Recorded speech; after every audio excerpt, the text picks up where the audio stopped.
I need to eat, so I'm gonna do a little chewing of my morning breakfast.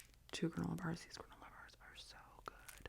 They're not like the crumbly kind. They are chewy granola bars. That's what I look for. I don't want the kind that flakes off into dust. So these are the Sunbelt Bakery oats and honey chewy granola bars. We're gonna do Am I the A-holes? But first, you know the drill. You know the deal. We gotta take care of the channel, and channels are Tamagotchi. So, if you are new here, welcome to my nonsense. If you're old here, welcome back. Oh, jeez. If you're new here, please consider hitting subscribe. And if you are old here, go double check. Make sure you're subscribed. Hit the like. If you like, leave a comment. It could be anything related to the video. It could just be a hello, a few emojis, whatever, as long as it's cool and respectful. Hit the notification bell. As always, I'll link my tip jars down yonder in the description box. No pressure whatsoever, but every $1 or $2 helps. That's what allows me to continue to make content. Also, you are invited to my Patreon. I know not everybody can come, but it's a good time, and you can't say you weren't invited. All right. This first one. Am I the a-hole for expecting my date to cover the cleaning cost of a dress that he ruined? Off top, I'm going to say no. I mean, if he ruined it, it was a nice enough dress. If I ruined somebody's outfit, I would offer without having to be asked, but let's see. I, 27 female, am in a bit of a dilemma and could really use some advice. I've been seeing this guy for a couple months, and we decided to go to a nice high-end restaurant for a date. Initially, I was going to wear a nice dark blue dress that I like to wear out, but he asked me to wear a different white dress that I had shown him once as it matched his outfit. I've never had a guy ask me this.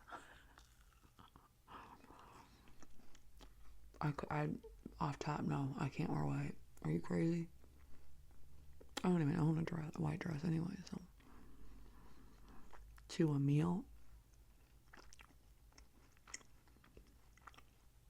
The white dress in question was a gift from my late grandmother and was quite expensive. So I was reluctant, but agreed. And just asked that we didn't go anywhere where I might spill something on it otherwise mess it up. He mentioned clubbing after dinner, which is why I said that. Dinner is enough. What do you mean? Who doesn't get stuff on them at dinner? In the past month, I ruined 2 pairs of pants by going out to eat. And when I say ruined, I mean ruined. I could not get the grease out of them. I used to have these little tricks. Those tricks don't work anymore. This new grease, this like 2020s grease is something different. It's not coming out. Oh, it wasn't. One of them was like grease, but one of them was butter from my crab leg night. Okay. I didn't want to risk messing up the dress, and he said we could just go to dinner and I could change out of it before doing anything else. Great. Also, wow, to be able to do 2 things in one night. Oh, the energy of your 20s. Like, you go out to eat and then you come home and change and you go do something else. Wow. I can't do it. However, the evening took a turn for the worse when he accidentally spilled his red wine all over my dress. He had gotten an unexpected call, and when he was tried to quickly mute his ringer, What just happened? He got an unexpected call on a date. It jolted him, and he hurried up to turn the ringer off. There's more going on here. It jolted him so much that he spilled his wine all over the place. Yeah, get your money back for this dress, honey, because something's up. His elbow hit the glass. It spilled in the lap area of my dress before I could react. It was completely drenched and stained. He was apologetic at the time, and I tried to be cool about it, but inside I was devastated, especially since I had mentioned specifically how I wanted to be careful wearing it.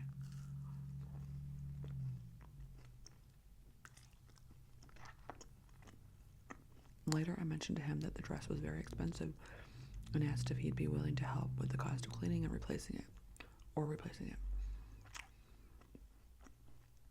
To get it professionally cleaned, the stain would be $100. I asked him to pay half. To my surprise, he got quite defensive. He argued that it was an accident. Yeah, so? It was your accident. And you have a chance to help me amend this problem. He got quite defensive. He argued that it was an accident and that I was being unreasonable for expecting him to pay for something like that. That it was my fault for wearing it out, knowing that what could have happened. So he begs you to do this favor for him. Wear the white so we look good together. But now it's all your fault. And he's the one that spilled. Even if I spilled on myself, I'd be like, see, I told you I didn't want to wear this dress out. Later, I mentioned to him that the dress was very expensive and asked if he'd be willing to help me. Okay. I feel like it's a matter of principle. Yes, it was an accident, but the dress is ruined. Nonetheless, it was an extremely sentimental to me, not to mention a valuable dress. He thinks I'm being materialistic and making a big deal out of nothing. Now I'm not sure how to feel about his reaction. I get the sense that this guy just wanted some pictures of it, like a high-end date. Because why is he bitching about a $50? Like, you can fix this problem with $50. If you cared about this woman, you could fix this. You could show how you care and your regret this accident by just chipping in to have the dress clean.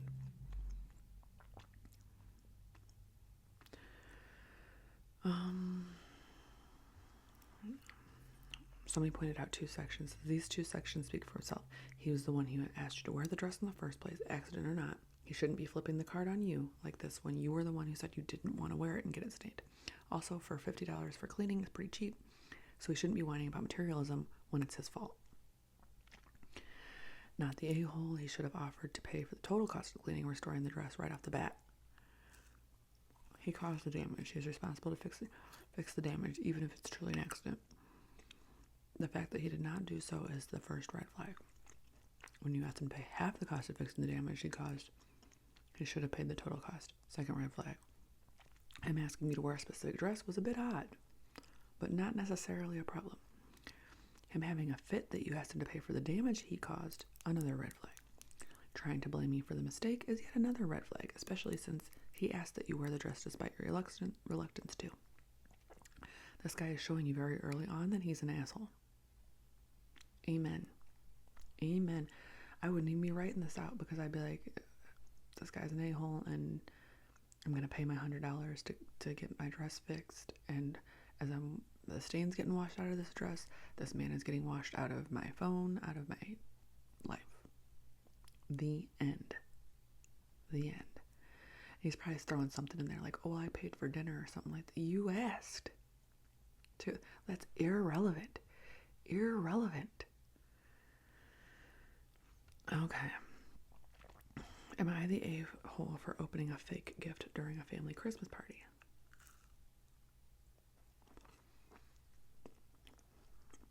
Every year my family does Christmas at my mom's and she insists that we open all the presents together, even gifts between spouses, etc. It's normally an okay tradition, but sometimes we can spark jealousy or comparisons between families.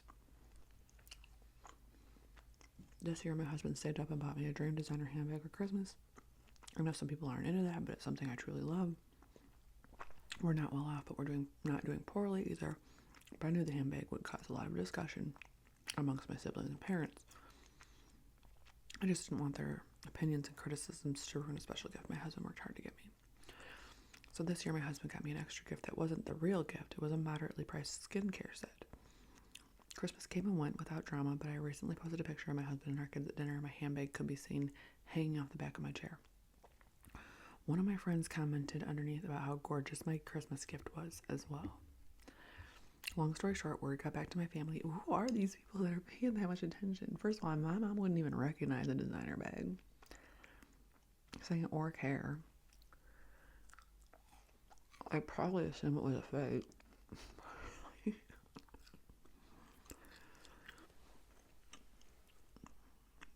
Some were annoyed that I opened a private gift separately from the family. Others were criticizing the price of the gift. Unless you're borrowing money from somebody, they can kick rocks. Did you ask them to pay your rent that month? No? Okay, kick rocks.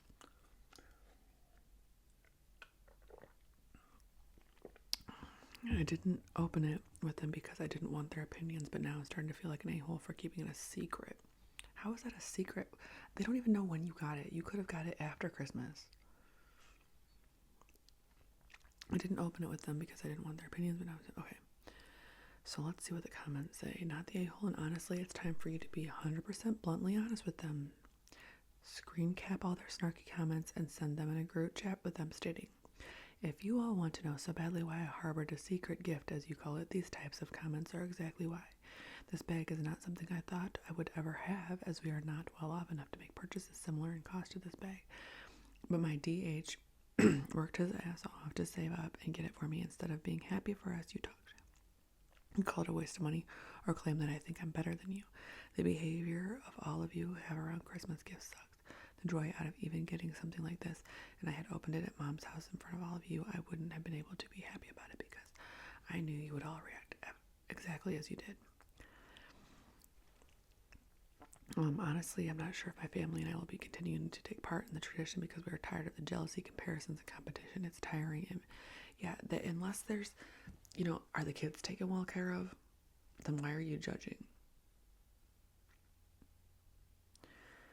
So confused.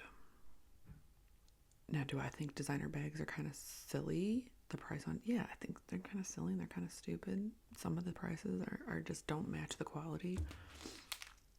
But I don't care. Don't care if somebody else wants to enjoy one. I just can't believe some people's families are that nosy and observant. I'm glad that my family is not. Okay, let's do a couple more. I don't know how much time I have before the family wakes up. They are all home today. Am I the a-hole for telling my parents to figure out their own shit and booking my own flight and hotel? My 19 female family, so she's 19 female. My family is going to Italy in the spring. Due to conflicting schedules, I'll be leaving 5 days before them and coming home 4 days after they arrive. My sister, 15, was supposed to fly out with me and was going to go home with our parents, but they take forever to do anything. The worst. I was looking for flights and told my parents I need an exact date. I plan on leaving so I can book the flights. They said they'll get back to me. I asked again and again, and they still don't know. I told my mom that I was booking my flight. They can do theirs later. They figured out the dates after, but the website I booked my flight on won't let me get the flight for my sister because she's not an adult. So somebody's going to have to call and figure that out. Then I started talking about hotels. I found some that were a decent price, so I showed my mom, and she said, it's a lot of money, so we have to show my dad and have him approve. The problem with that is that he likes to wait until the last minute to get a hotel. Out of the country, last minute and out of the country, those things do not. Dad can stay at a hostel. Okay? After waiting a few days, I booked my own hotel and told my parents that I got my own place and they could figure out their own. Now they're saying I'm being impatient, controlling, and trying to ruin the trip. Okay, not the a-hole. International flights get more expensive closer to when you're traveling. I live in Italy, but spent a good decade flying back every year before we moved here. Buy your tickets at least 12 months out. They're usually reasonably priced. 4 to 6 months expensive, 2 months or less. Insane. Hotels are the same way. The better prices, better choices. Book up quickly. It was tourist season. I get why they think you're impatient, but you could literally pay double by waiting. At the a-hole, they sound exasperating to deal with. This way, at least, you'll get a holiday even if they bugger it up for themselves. At the a-hole, you could have booked a flight for your sister, but what you also do is hire the airline's chaperones who would make sure she gets on the flight and lets the stewards know she's an unaccompanied flyer. All right.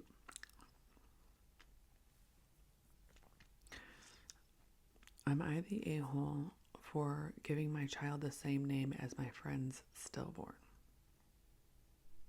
That one, I'd say yeah. Unless she originally had stole that name from you and you took it back. Even still, I wouldn't take it back. I had a 26 female. I'm currently 7 months pregnant, and a few weeks ago, we found out that we're having a little girl. My husband, 28 male, and I already decided on what to name our baby depending on the gender, and upon finding out she was going to be a girl, we announced that we would name her Adelaide. I first heard of this name when I was a kid and thought it was beautiful and decided that if I ever had a daughter, I would name her Adelaide. After hearing this, one of my friends, 27 female, who I've been close with since we were at university, began acting distant towards us throughout my pregnancy. Oh, maybe she had no idea about this stillborn. Throughout my pregnancy, I have tried to be sensitive to her feelings, as I know it was a sore point for her. 2 years ago, she tragically lost her baby in a stillbirth. I can't even begin to imagine how heartbreaking this must have been for her, and I supported her through the devastating loss. Despite her trauma, she has never been anything less than kind and empathetic towards me up until that day. A couple weeks later, she confronted us, suggesting we change the name of our baby, to which we rebuffed. She kept trying to convince us, suggesting different names, or saying that Adelaide was too old-fashioned, or that it wouldn't suit our child. We kept on denying changing her name until eventually my friend started crying and revealed that Adelaide was the name that she had chosen. Okay, so she didn't know. She didn't know that her friend had even named the baby. When she was pregnant, she refused to tell anyone her baby's name, and she still wanted for it to be a surprise when she was born. After the stillbirth, she decided that she would keep the name to herself because it was personal to her, to which we understood. Until recently, no one knew what her baby was going to be called. She claims that by keeping our name, we're disrespecting the memory of her baby. This is tough. She said that if I choose the name, then my daughter would be a living reminder of what could have been. I completely understand her grief, but I believe I should have the right to name my own child without being burdened by somebody else's trauma. Somebody said, you're not burdened by her trauma. A person told you they're upset and asked you to do something. We can accommodate people or not by our own choice. All you got to do is imagine socializing with your friend and imagine her misery upon hearing the name. If she thought it upsets you, pick another. There are so many. If it does not carry on, this is the burden. You do not care. Do you care or not? Rhetorically speaking, the stuff about disrespecting her dead baby is a bit much, but it sounds like she's still struggling with it. Making this a belligerent issue of her trampling on your rights is a bit much. Somebody said, not the a-hole, but this is why you tell no one a baby's name until it's born. Kind of personal choice to keep it or change it. Info, are you willing to lose a friend over this name? I don't know. I would probably change the name. Maybe your friend will get over it. Maybe you'll lose a friend. Is the name worth it? Not the a-hole, but I don't think I could use the name knowing all of this. No a-holes here. I would probably pick another name. Myself, I would probably pick another name. Because there's just so many. And that one is going to be a problem. So I'd probably pick another name. Let's see what this is. Am I the a-hole for quitting because I was called an employee? Am I the a-hole here? My significant other and I started a business and I'm doing decent. Not well off. But we have turned a profit a lot quicker than I thought we would. I'm literally doing 100% of the work. I've worked myself into exhaustion and sickness getting this off the ground. He is working a regular job to keep paying the bills. Anyways, his mother and him have been no contact for a while, and they just started talking again. She offered him a hefty loan to help his business. I'm talking over $20,000. As long as I was just an employee.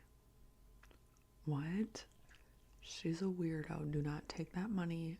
Don't even get involved with this family. You go back to not talking to your mom if this is the kind of shit she's gonna pull. 1 second back in your life. She has always hated me, but I won't get into that. Well, yes, he has gotten a few orders from his coworkers. I'm still creating and doing 100% of the job while also doing the social media part.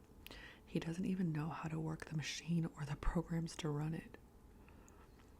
While it was his money that got everything in the beginning, I have earned that back twice over on my own. When I heard him say that I was just an employee, so I said, as just an employee, I quit. I seriously stopped in the middle of a project, not an order, but a prototype for a possible product, and went to our room. Heck, I still have paint on my hands while I type this. Am I the a-hole? There's only one comment on this. No, there's no comments on this. I'm gonna say no, she's not the a-hole. I heard my kid just wake up, so I have to wrap this up, but I would have waited maybe until after the phone call to be like, what just happened? What just happened? We're working on this together before you even take that money. I don't know. That's a red flag, right? Okay. If you're still there, you watch this all the way to the end. Thank you very much. I hope that you have a good rest of your day, rest of your evening, and or good night sleep. And